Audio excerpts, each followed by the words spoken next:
Hi friends! ఈ స్టోరీని చివరి వరకు చూడండి. ఎందుకంటే అనుమానం అనేది ఎంత అనార్థం అనేది తెలుస్తుంది. ప్రణయ్‌కి తన ప్రేమ విషయం చెప్పిన తర్వాత రోజు నుంచి ప్రణయ్‌ని కలవడానికి ప్రీతి రోజు కాలేజీకి త్వరగా వెళ్ళేది. రోజు వాళ్ళ సార్ వచ్చేదాకా మాట్లాడుకునేవారు వాళ్ళు. ప్రీతిని ప్రణయ్ చాలా ప్రేమగా చూసుకునేవాడు. తనపై ప్రత్యేక శ్రద్ధ చూపేవాడు. అలాగే తన విషయంలో చాలా జాగ్రత్తలు తీసుకునేవాడు. కానీ ప్రీతి ఏదైనా చెప్తే అది ఎక్కువగా పట్టించుకునేవాడు కాదు. తన మాటలు వినేవాడు కూడా కాదు. తనని లెక్క చేయనట్టుగా ఉండేవాడు. అయినా కూడా ప్రీతి తనపై చూపించే ప్రేమకు తను బాగా చూసుకుంటాడులే అనే అనుకుంటూ ఉండేది. ప్రణయ్ జీవితంలోకి తన మరదలు పల్లవి వచ్చింది. ప్రణయ్ ప్రీతిని ప్రేమగా చూసుకోవడం, జాగ్రత్తగా చూసుకోవడం నచ్చలేదు పల్లవికి. దాంతో ప్రణయ్ మరదలు పల్లవి ఎలాగైనా ప్రీతిని తన బావ నుండి దూరం చేయాలని నిర్ణయించుకుంది. దాంతో ప్రణయ్‌కి లేనిపోని మాటలు చెప్తూ తను మన కులం కాదు, అయినా తను మంచి అమ్మాయి కాదు, తనని వదిలేయి అని ప్రణయ్‌కి పల్లవి చెప్తూ వచ్చింది. అయినా కూడా ప్రణయ్ ప్రీతితో మాట్లాడడం మానేయలేదు. దాంతో ఏం చేయాలో అర్థం కాక కోపం వచ్చిన పల్లవి ప్రీతికి పవన్‌పై రూమర్స్ చెప్పడం మొదలుపెట్టింది. ప్రణయ్‌కి ప్రీతిపై అనుమానం వచ్చేలాగా తరచూ ప్రణయ్‌కి చెప్తూనే వచ్చింది. ప్రణయ్‌కి అనుమానం అనే రోగం వచ్చేలాగా చేసింది పల్లవి. అలా ప్రీతి ప్రణయ్‌ల ప్రేమగా ఉన్న వాళ్ళ మధ్య అనుమానం అనే పెద్ద గోడ పెద్దదవుతూ వచ్చింది. అప్పటినుంచి ప్రణయ్ తరచూ ప్రీతిని తిడుతూ ఉండేవాడు. అది చూసిన పవన్ తట్టుకోలేక ప్రీతికి చెప్పే ప్రయత్నం చేసేవాడు. కానీ ప్రీతి మాత్రం పవన్ని పట్టించుకునేది కాదు. అప్పటి వరకు ప్రీతి అంటే ఒక క్లాస్మేట్ మాత్రమే అనుకున్న పవన్ ఇప్పుడు ఎలాగైనా ప్రీతికి తోడుగా ఉండి సహాయం చేయాలి అనుకున్నాడు. ప్రణయ్ లేనప్పుడు ప్రీతితో మాట్లాడుతూ ఉండేవాడు. అలాగే ప్రీతిని ఇంటి వద్ద దింపటానికి వెళ్తూ ఉండేవాడు. అయినా ప్రీతి మాత్రం పవన్తో ఎప్పుడు ప్రణయ్ గురించే మాట్లాడుతూ ఉండేది. ఒకరోజు ప్రణయ్ వచ్చి ప్రీతితో ఇలా అన్నాడు, "నువ్వు నిజంగా నన్ను ప్రేమిస్తే నేను అడిగినప్పుడల్లా నువ్వు నాకు ముద్దు ఇవ్వాలి" అని చెప్పాడు. దాంతో ప్రీతి అది నచ్చక ఒప్పుకోలేదు. ప్రీతికి కోపం వచ్చి ప్రణయ్తో మాట్లాడడం మానేసింది. ప్రణయ్ మాత్రం ప్రీతితో మాట్లాడకుండా 2 రోజులు కూడా ఉండలేకపోయాడు. "ప్రీతి ప్లీజ్ నాతో మాట్లాడు, లేదంటే నేను నా చెయ్యి కోసేసుకుంటాను" అని బెదిరించాడు. భయంతో ప్రీతి ప్రణయ్తో మాట్లాడింది. అప్పటి నుంచి ప్రీతికి ప్రణయ్ అంటే భయం మొదలయ్యింది.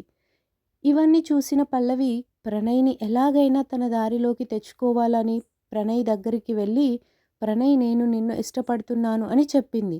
మొదట్లో ప్రణయ్ ఒప్పుకోలేదు. కానీ పల్లవి మాత్రం పట్టు వదలకుండా ప్రణయ్ వెంట పడుతూనే ఉంది. అలా మెల్లిగా ప్రణయ్ కూడా పల్లవికి దగ్గరయ్యాడు.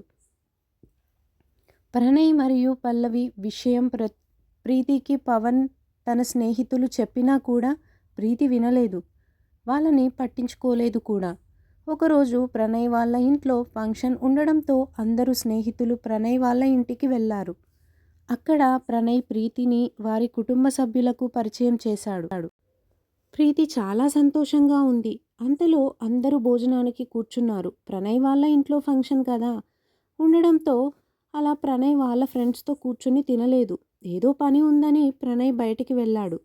అందరూ భోజనం చేశాక పల్లవి వాళ్ళ ఇంటికి వెళ్దాం అనుకున్నారు. ఎందుకంటే పల్లవి భోజనం చేయకముందే ఇంటికి వెళ్ళిపోయింది, ఏదో పని ఉంది అని చెప్పి. అనుకున్నట్టుగానే అందరూ భోజనం కంప్లీట్ అయిన తర్వాత పల్లవి వాళ్ళ ఇంటికి వెళ్ళారు. కానీ పల్లవి వాళ్ళ ఇల్లు లాక్ చేసి ఉంది.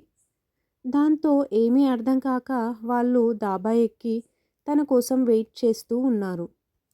అలా వాళ్ళు మాట్లాడుతూ ఉన్నారు. చాలా టైం అయింది, ఇంకా పల్లవి రావడం లేదు అని అందరూ అనుకొని వెళ్దామని డిసైడ్ అయ్యారు ఫ్రెండ్స్ అంతా. అంతలోనే ఇంట్లోంచి నవ్వుతున్న శబ్దం వినిపించింది. దాంతో పల్లవి వాళ్ళు వచ్చారు అనుకొని గబగబా అందరూ కిందకి దిగారు. అయినా కూడా మళ్ళీ తాళం వేసి ఉంది. అది చూసి ఆశ్చర్యపోయిన వాళ్ళు కిటికీలో నుంచి లోపలికి చూశారు. అది చూసిన వారంతా ఆశ్చర్యపోయారు. అప్పటికే ప్రీతి ఏడవడం మొదలుపెట్టింది. పవన్ మాత్రం ప్రీతిని వెంటనే అక్కడి నుంచి తీసుకొని వచ్చేశాడు. అయినా దారిలో అంతా ప్రీతి ఏడుస్తూనే ఉంది. పవన్ ప్రీతితో ఎందుకు ఏడుస్తున్నావు? ఏడవకు, నేను నీకు ఎన్నోసార్లు చెప్పి చూశాను, కానీ నువ్వు నమ్మలేదు అన్నాడు. అది విన్న ప్రీతి ఇంకా ఎక్కెక్కి ఏడుస్తూ ఉంది. పవన్ తనని ఇంటి దగ్గర వదిలేసి వెళ్ళిపోయాడు. ఆ రోజంతా ప్రీతి ఇంట్లో ఎవరితో మాట్లాడకుండా ఒక్కతే అలా కూర్చొని ఏడుస్తూ ఉంది. ఇంట్లో తన అమ్మా నాన్న చాలా అడిగి చూశారు. అయినా ఏమీ చెప్పలేదు ప్రీతి. ప్రణయ్ ప్రీతి ముందు అనుకున్నట్టుగానే మరుసటి రోజు పార్కులో కలుద్దాము అనుకున్నారు. అనుకున్నట్టుగానే మరుసటి రోజు ప్రణయ్ పార్కులోకి వెళ్ళి ప్రీతి కోసం వెయిట్ చేస్తూ ఉన్నాడు. కానీ ప్రీతి రాలేదు. అలా సాయంత్రం వరకు వెయిట్ చేసి ప్రీతి కోసం కూర్చున్నాడు. ఫోన్ చేసి చూశాడు. ప్రీతి ఫోన్ లిఫ్ట్ చేయకపోవడంతో ఇంటికి వెళ్ళిపోయాడు. అలా మరుసటి రోజు తన ఫ్రెండ్స్ని తీసుకొని ప్రీతి ఇంటికి వెళ్ళాడు ప్రణయ్. ప్రీతి తల్లిదండ్రులతో విషయమంతా చెప్పాడు. నేను ప్రీతిని ఇష్టపడుతున్నాను, మేమిద్దరం పెళ్లి చేసుకుంటాం అని చెప్పాడు. అది విన్న ప్రీతి మాత్రం కోపంతో బయటకు వచ్చి, నువ్వు ఎవరు? నువ్వు నాకు తెలియదు, వెంటనే ఇక్కడి నుంచి వెళ్ళిపో అని అన్నది. అది విన్న ప్రీతి తల్లిదండ్రులు కోపం వచ్చి ప్రణయ్ని ఇంట్లో నుంచి గెంటేసేశారు. అలాగే ప్రణయ్కి మళ్ళీ అటువైపు కనిపిస్తే నీకు పోలీస్ కంప్లైంట్ ఇస్తామని భయపెట్టించి పంపించారు. ప్రణయ్ మాత్రం చాలా ఏడుస్తూ బాధతో అక్కడి నుంచి వెళ్ళాడు. ప్రణయ్కే కాదు, తన కూతురైన ప్రీతికి కూడా గట్టి వార్నింగ్ ఇచ్చారు తల్లిదండ్రులు. ప్రీతి మాత్రం ఇంట్లో దొరకని ప్రేమ ప్రణయ్ దగ్గర దొరికింది అని సంబరపడినా అంతలోనే ఇలా జరుగుతుంది అని అనుకోలేను అని బాధపడుతూ ఉంది రోజు. నిజానికి ప్రణయ్ చేసిన తప్పు ఏమీ లేదు. ఎందుకంటే ఆ రోజు ప్రణయ్ ఎందుకు పల్లవి వాళ్ళ ఇంటికి వెళ్ళాల్సి వచ్చింది అంటే, పల్లవి వేసిన కుట్రలో భాగంగా తను ఇంటికి రాకపోతే తను సూసైడ్ చేసుకొని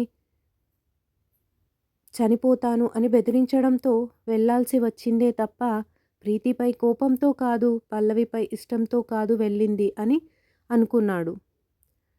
తప్పుగా అర్థం చేసుకొని తనని తాను ప్రణయ్ని దూరం చేసుకుంది.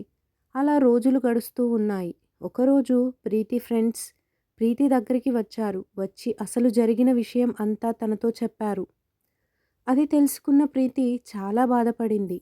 అయినా ఏం చేస్తుంది, అప్పటికే ప్రణయ్ని అవమానించి తన ఇంటి నుంచి పంపించింది కదా. అప్పుడు ప్రీతి తన తల్లిదండ్రుల దగ్గరికి వెళ్ళి జరిగిందంతా చెప్పి, నాకు ఎలాగైనా ప్రణయ్ కావాలి అని అన్నది. అంతలో తల్లిదండ్రులు ప్రీతిని హౌస్ అరెస్ట్ చేశారు, చాలా కొట్టారు. అలా సంవత్సరాలు గడిచాయి. ప్రీతికి సంబంధాలు చూస్తూ ఉన్నారు. ఎవ్వరికీ తెలియకుండా స్నేహితుల ద్వారా ఈ విషయం తెలుసుకున్న ప్రణయ్ ఇంటికి వచ్చి వాళ్ళ తల్లిదండ్రులతో ప్రాధేయపడ్డాడు. అప్పుడు వాళ్ళు మనుషులను పెట్టి మరీ కనికరం లేకుండా కొట్టించారు ప్రణయ్ని. దాంతో చాలా దెబ్బలు తగిలి అక్కడి నుంచి తూలుతూ ఇంటికి వెళ్ళిపోయాడు ప్రణయ్. అది చూసిన ప్రణయ్ తల్లిదండ్రులు అడగగా బైక్ పై నుంచి కింద పడ్డాను, అలా తగిలాయి అని చెప్పాడు. ప్రణయ్ని తన తల్లిదండ్రులు హాస్పిటల్లో జాయిన్ చేశారు. కోలుకొని ఇంటికి రావడానికి టైం పట్టింది. అప్పటికి ప్రీతికి బలవంతంగా పెళ్లి చేశారు తన తల్లిదండ్రులు. ప్రణయ్ మాత్రం కోలుకొని వచ్చి ప్రీతి కోసం పిచ్చోడై తన ఇంటి చుట్టూ తిరుగుతూ ఉన్నాడు.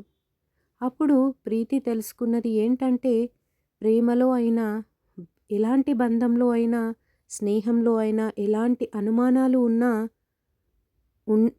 ఉండకూడదు. ఎందుకంటే ఇలాంటి అనుమానాలు చాలా జీవితాలను నాశనం చేస్తాయి అని తెలుసుకుంది ప్రీతి. ప్రీతి మాత్రం చిన్నప్పటి నుంచి పెంచిన తన తల్లిదండ్రులకు కాదని చెప్పలేక పెళ్లి చేసుకొని తన భర్తతో ఉండిపోయింది. అలా కొన్ని రోజులు గడిచిన తర్వాత ప్రణయ్ కూడా విషయం తెలుసుకొని మంచి మనిషిలా మారి తను కూడా వివాహం చేసుకొని తన జీవితం తాను గడిపాడు. Thank you friends. మీకు గనక ఈ వీడియో నచ్చితే సబ్స్క్రైబ్ చేసుకోండి.